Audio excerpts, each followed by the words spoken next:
आइए 9th physics से तीसरे चैप्टर के 13वें सवाल को हम लोग सॉल्व करेंगे। तो आइए हम लोग देखते हैं 13वां सवाल इसका। एक गेंद ऊर्ध्वाधर दिशा में ऊपर की ओर 49 मीटर पर सेकेंड के वेग से फेंकी जाती है। यानी एक गेंद दिया हुआ है जो ऊर्ध्वाधर दिशा में ऊपर की ओर 49 मीटर पर सेकेंड के वेग से फेंकी जाती है। तो परिकलन कीजिए। पहला पूछा है अधिकतम ऊंचाई जहां तक की गेंद पहुंचती है, यानी आपको ज्ञात करना है इसकी अधिकतम ऊंचाई। दूसरा, पृथ्वी की सतह पर वापस लौटने में लिया गया कुल समय। जब वो अधिकतम ऊंचाई पर जाती है तो पुनः पृथ्वी पर पहुंचती है तो लौटते समय लिया गया कुल समय, यानी हमको अधिकतम ऊंचाई और लौटते समय लिया गया कुल समय ज्ञात करना है। तो सबसे पहले मेरे प्यारे बच्चों आप यह देखिए कि आपको क्या क्या दिया है। तो इसमें जो है वह प्रारंभिक वेग दे दिया है। जो प्रारंभिक वेग u है वह दे दिया है 49 मीटर प्रति सेकेंड। ये आपको दिया गया है 49 मीटर प्रति सेकेंड। और इसका जो अंतिम वेग है, अंतिम जो वेग है v वह कितना दिया है 0 मीटर प्रति सेकेंड। कहेंगे सर ये कैसे 0? गेंद अपने अधिकतम ऊंचाई पर विरामावस्था में आ जाती है।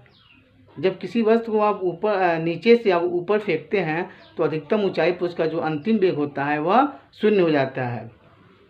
तो यहाँ पर शून्य हो गया। और आपको गुरुत्वीय त्वरण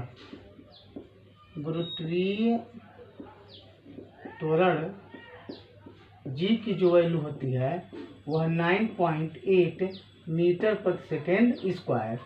यहाँ पर भी ये जो गुरुत्वीय त्वरण जी है वह गुरुत्वाधीन गति के अंतर्गत आ रही है। तो इस जी की जो वैल्यू हो जाएगी वह किस में हो जाएगी? माइनस में, यानी ये हो जाएगी ऋणात्मक। क्या हो जाएगी? ऋणात्मक। अब देखिए हमको ज्ञात करना है अधिकतम ऊंचाई यानी h। क्या निकालना हमको? h। तो हम लोग पढ़े हैं गति के 3 समीकरण। पहला हम लोग पढ़े हैं v बराबर u प्लस ए टी।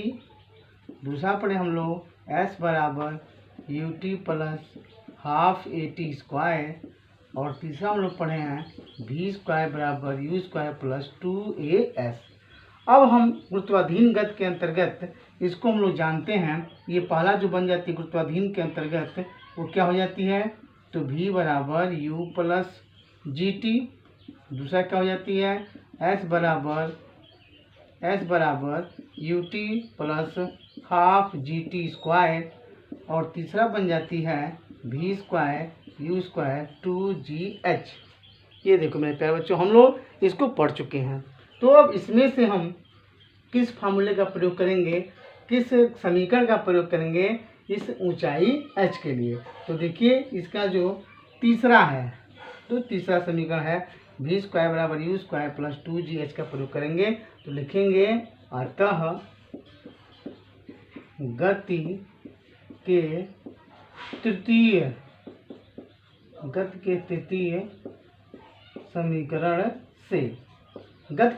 समीकरण से v स्क्वायर बराबर यू स्क्वायर प्लस 2gh।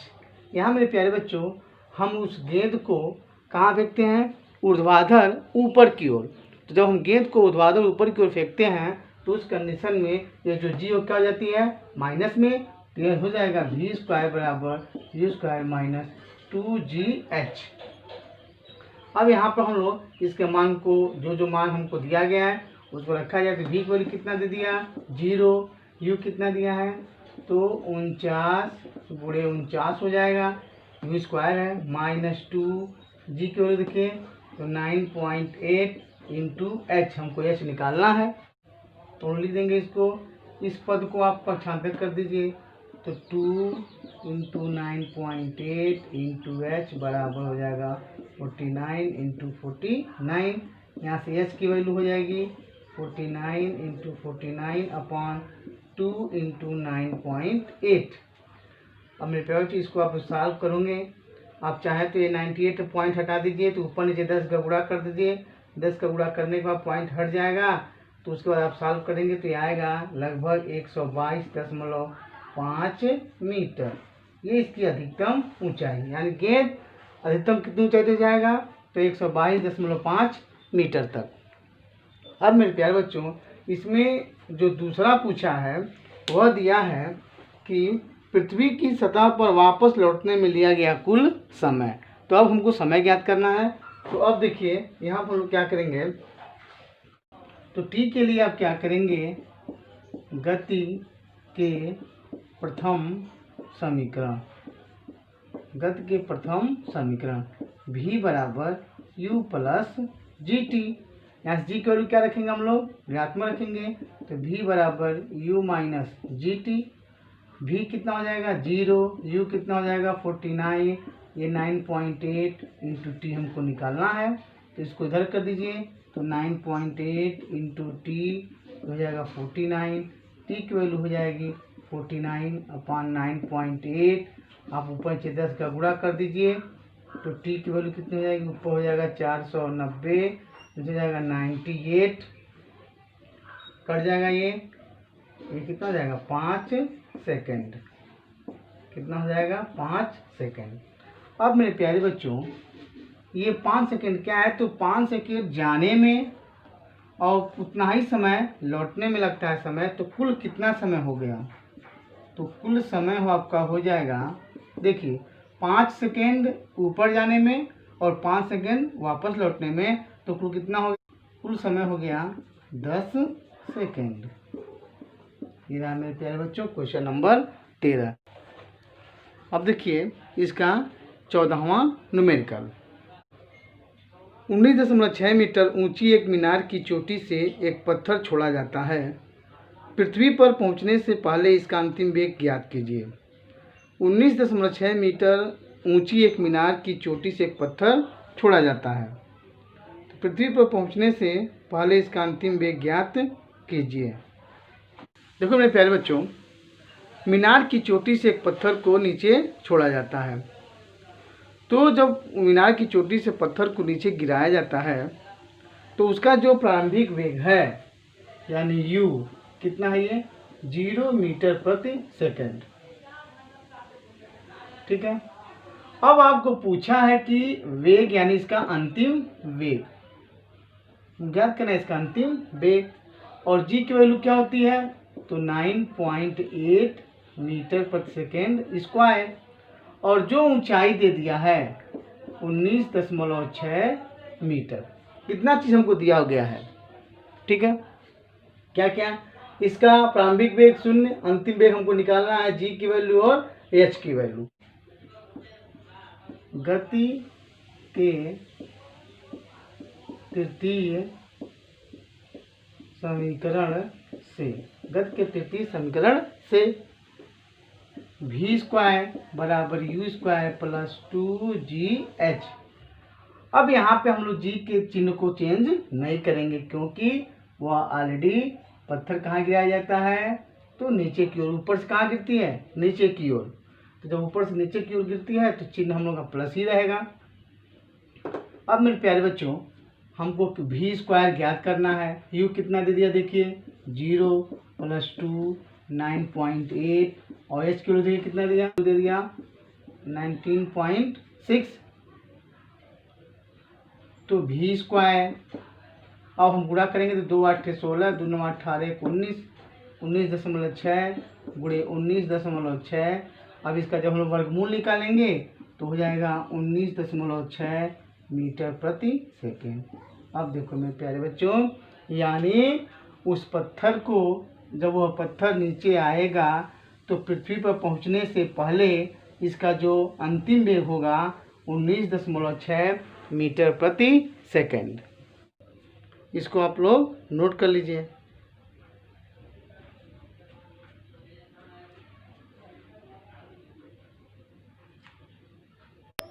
आइए बच्चों, क्वेश्चन नंबर इसका 15।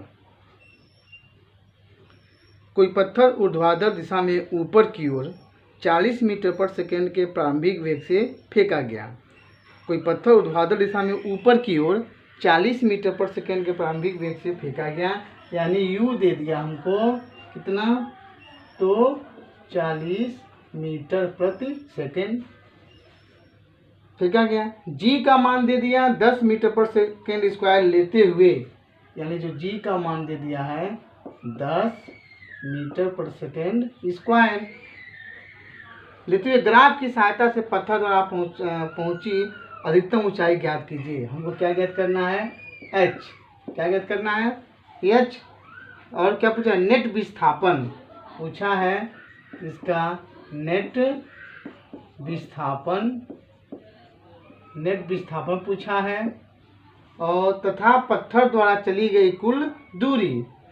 नेट विस्थापन पूछा है, कुल दूरी, इतना चीज हमको पूछा गया है।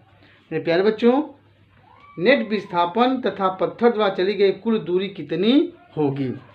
तो सबसे पहले ज्ञात किया जाए, पहले हमको एच निकालना है। तो इतने के बावजूद आप यू दे दिया, जी एच दे दिया, और जब पत्थर को ऊर्ध्वाधर ऊपर की ओर फेंका जाता है तो मैं आपको इसके पहले न्यूमेरिकल बता दिया, इसका जो अंतिम वेग होगा वो कितना हो जाएगा, 0। तो इसका जो भी हो जाएगा, भी कितना हो जाएगा, 0। अब आइए तो गति के तृतीय समीकरण से, गति के तृतीय समीकरण से v स्क्वायर बराबर यू स्क्वायर प्लस 2gh। यहाँ पे g क्या हो जाएगा, यहाँ पर देखिए चिन्ह माइनस हो जाएगा, तो v square you square minus 2gh। v की वैल्यू क्या हो गई, 0। u कितना दिया, तो 40 गुणे 40 हो जाएगा, 2g की वैल्यू 10 इंटू क्या हो जाएगा, h। हमको निकालना, तो इसको आप इधर भेज दिए तो गुणा कर दीजिए इसका, तो 20h हो जाएगा, और ये 40 इंटू 40 हो जाएगा।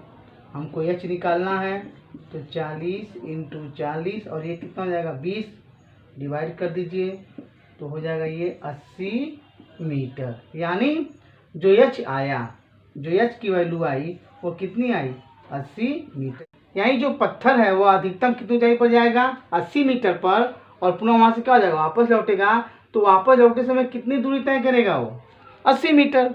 80 मीटर तो जाएगा अधिकतम, और नीचे भी उतना ही आएगा।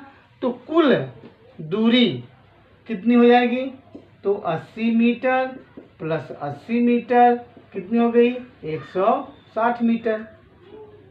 अब कुल नेट विस्थापन, तो आप पढ़े थे विस्थापन का परिभाषा, तो 80 ऊपर गया और 80 लौट के भी नीचे आ गया, तो विस्थापन कितना हो गया, 80 मीटर माइनस 80 मीटर, 0 हो गया।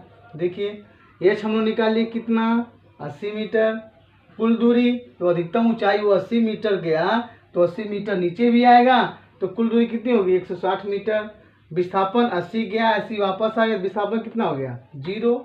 ये रहा आपका क्वेश्चन नंबर 15।